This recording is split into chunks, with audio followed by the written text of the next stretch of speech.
La santé mentale, quelle prise en charge en Afrique? Quelle prise en charge en Afrique? La santé mentale touche directement le psychique de l'être humain.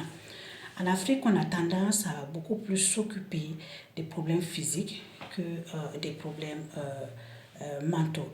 Alors que de plus en plus, beaucoup de maladies physiques sont source des problèmes mentaux. Et on va voir que dans la plupart des cas, on verra qu'il y a des causes qui proviennent des dépressions, de la violence qu'elle soit physique, verbale, pathologique ou nutritionniste.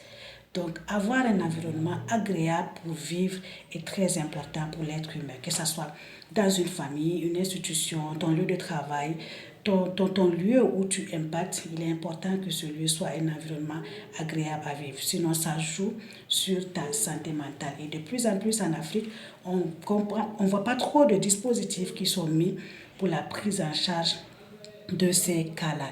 Et on peut évaluer en sachant que dans le monde, quand même, c'est les grandes structures qui s'intéressent à cette question de santé mentale et prise en charge. Il y a l'OMS et la Banque mondiale qui investit quand même pas mal sur ces questions de prise en charge de la question de la santé mentale. Et à l'heure où notre monde est en train d'évoluer aujourd'hui avec toutes ces difficultés, toutes ces violences, ces préjugés, ces sources des non-dits, on a une société qui est pratiquement construite par des femmes et des hommes pas trop forts pour accomplir leur mission. On a le 10 octobre, qui est une journée mondiale qui a été déclarée pour la sensibilisation de la santé mentale, qui est même parfois très peu parlée ou même très peu célébrée. Donc la santé mentale est l'affaire de tous.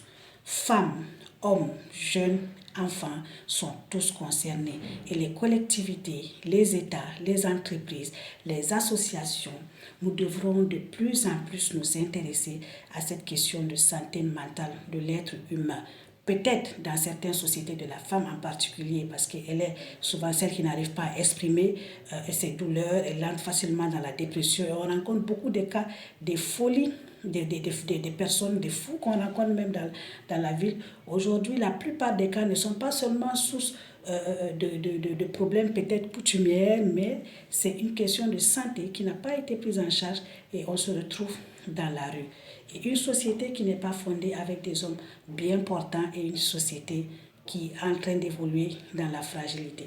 Donc une déclaration de l'OMS en octobre dernier, il dit « Nous ferons de la santé mentale une cause mondiale en 2025 ».